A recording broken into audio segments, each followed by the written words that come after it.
Hello everyone, कसे आहेत सगळे? जय महाराष्ट्र, जय शिवराय. तर आता बघू शकता आपलं हे जे कामाचं पार्सल आहे. आता म्हणजे सगळ्या लेडीज काम घेऊन येत आहेत आणि ते त्यांचे सगळे माल आल्याच्या नंतर आपल्याला हे आता मालवाला येणार आहे. सो त्याच्याकडे पार्सल रिटर्न द्यायचं आहे. म्हणजे ते घ्यायला येणार. आता आपला हा पॅकिंग करून माल ठेवायचा येईल. नंतर जसं जसं येईल तसं ते घेऊन जाणार आणि दुसरा माल घेऊन येणार. सध्या आपल्याकडे आता ही डिझाईन चालू आहे. बघू शकता लक्ष्मीची पावलं आहेत. आणि माझ्या त्या व्हिडिओवरती म्हणजे मी घरातून सांगितलं की असे पैसे कमवते. तर मला खूप सारे मेसेज येत आहेत, DM पण येत आहेत आणि खालती व्हिडिओच्या खालती मेसेज पण येत आहेत की आम्हाला कामाची गरज आहे, आम्हाला मिळेल का वगैरे. बट असं आहे की सगळ्यांचे मेसेज जे येतात ते असे येतात की पुण्यावरून कोण आहे, कोण म्हणजे बाहेरच्या ह्याच्यामधून आहेत. पण मी सांगितलं होतं लांबून मेसेज येत आहेत की आम्हाला काम मिळेल का, आम्हाला पण गरज आहे, असं तसं. पण ॲक्च्युली प्रॉब्लेम असा आहे की मी ठाण्यामध्ये राहते. सो ठाण्यात जर कोणाला पॉसिबल असेल की इकडून येऊन माल घेऊन जाणं, तर मी त्यांना काम देऊ शकते. माझ्याकडे 2-3 प्रकारची कामं आहेत. बट ठाण्याच्या बाहेर मला जमणार नाही, कारण की ही कामं अशी असतात ना की 2-3 दिवसांनी मला रिटर्न लागतात. मग समजा तुम्ही पुण्याला राहताय किंवा कुठे राहताय तर तिकडे देणं पॉसिबल नाही आणि तुम्हाला तेवढं ट्रान्सपोर्ट परवडणार पण नाही. सो मला सगळ्यांचे मेसेज बघून DM बघून असं वाटतं आहे की खूप साऱ्या लोकांना कामाची गरज आहे. म्हणजे कळतं नाही जेन्युअल सगळ्यांचे मेसेज वाचल्याच्या नंतर. सो मी तिकडे जर नक्कीच माझे असे काय कॉन्टॅक्ट निघाले कामाचे की त्या साईटला वगैरे असेल तर नक्की मी तुम्हाला मेसेज करेल, व्हिडिओ करेल, जेणेकरून ती व्हिडिओ तुमच्यापर्यंत पोहोचली तर तुम्ही मेसेज करा.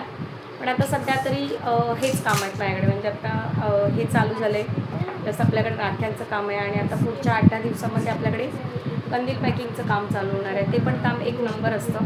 पण त्याचा पण प्रॉब्लेम हाच आहे की ते जास्त लांबच्या लोकांना देऊ शकत नाही. म्हणजे जवळ, कारण की त्याच्यामध्ये ना हेवी असतं, म्हणजे वजन उचलायचं असतं आणि एकदम सोपं असतं. म्हणजे आपले जे मोठे कंदील असतात ना, त्यांना जे मटेरियल लागतं ना, ते फक्त एका थैलीमध्ये पॅकिंग करायचं.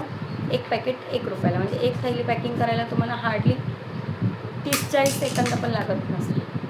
तर ते काम पण आता एक आठवड्याभरात चालू होईल. पण ते काम चालू करताना खूप हालत बेकार होते, कारण की माझं घर आहे ना, माझ्या जर जुन्या व्हिडिओ बघितला असाल ना तर त्याच्यामध्ये गेल्या वर्षीच्या व्हिडिओमध्ये दिसतं आहे पूर्ण घर पॅक होऊन जातं, जराही जागा राहत नाही. मला तेच टेन्शन येतं आहे की ह्या लोकांना खेळायला एवढा जागा लागतो, एवढं सगळं पसारा असतो. आणि ज्या वेळेला कंदीलचं काम चालू होईल ना त्यावेळेला मग सम्राटला काहीच खेळायला मिळत नाही. पण तो इतका हुशार आहे की भेटेल तिथे तो खेळतो. म्हणजे ते कंदीलच्या अक्षरशः मालाचे असे कट्टे लावलेले असतात, तो त्याच्यावर पण उड्या मारतो, काही करतो. पण ठीक आहे. पण आता तो स्कूलला जायला लागला आहे. ॲटलिस्ट आज जाऊन आला तो. त्या दिवशी गेला, परत 3 दिवस सुट्टी भेटली, आज गेला आणि आता उद्या परत मंथ एंड आहे म्हणून सुट्टी. म्हणजे त्याचं नशीब एवढं चांगलं आहे ना की तो जातो आणि लगेच दुसऱ्या दिवशी सुट्टी भेटते. पण तो ज्या वेळेला घरी असतो ना त्यावेळेला माझ्या डोक्याला खूप डबल कामं असतात. सो मी सगळ्यांना व्हिडिओ हाच केला होता की आत्ता आपला ही डिझाईन आहे आणि आता आपला हा माल बनवून चालला आहे. बघा ना, याच्यावरती 5 डायमंड आहेत, इकडे 5 डायमंड आहेत, इकडे 12 डायमंड आहेत. म्हणजे तुम्ही बघू शकता की असं ब्लँक येतं, असं पूर्ण ब्लँक येतं आणि आपल्याला फक्त हे असे डायमंड लावून द्यायचे असतात.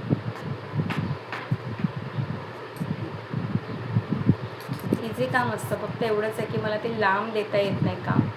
माझ्या एरियामध्ये मी जेवढ्या होईल तेवढ्या महिलांना काम पुरवण्याचा प्रयत्न करते. म्हणजे मी सुरुवातीला जेव्हा चालू केलं ना त्यावेळेलाच माझी थिंकिंग हीच होती की ज्या महिला घरी आहेत ना त्यांच्यापर्यंत जास्तीत जास्त आपलं काम पोहोचलं पाहिजे. कारण की त्यांना काहीच ऑप्शन नसतं, घराच्या बाहेर पडायला ऑप्शन नसतो, शिक्षण कमी असतं. भले असती लोक 50-60 रुपयेच कमवतात, पण त्यांच्यासाठी ती खूप मोठी अमाऊंट आहे. आणि त्यांच्यासाठी मी काहीतरी करते ना हे बघून अजून मनाला आनंद मिळतो. असं नाही की मी सोशल वर्क करते, मला पण त्याच्यामधून 2 रुपये फायदा आहेच. पण ठीक आहे, आपल्या एखाद्या बिझनेसमधून किंवा आपल्या व्यवसायामधून ज्यावेळेला समोरच्याला 2 पैसे कमवायला मिळतात ना त्यावेळेला तो खूप आनंद मोठा असतो, जो आनंद मी गेली 9 वर्ष घेते. सो चला भेटूया पुन्हा एकदा नेक्स्ट व्हिडिओमध्ये. तोपर्यंत माझे व्हिडिओ तुम्हाला कशा वाटतात, आवडतात की नाही, प्लीज नक्की कमेंट्स करून सांगा. तुम्ही कमेंट्स केलात सो मला पण कळेल की माझ्या व्हिडिओ तुमच्यापर्यंत पोहोचत आहेत की नाही. सो सगळ्यांना तोपर्यंत टाटा बाय बाय. चलो बाय करो. Bye bye.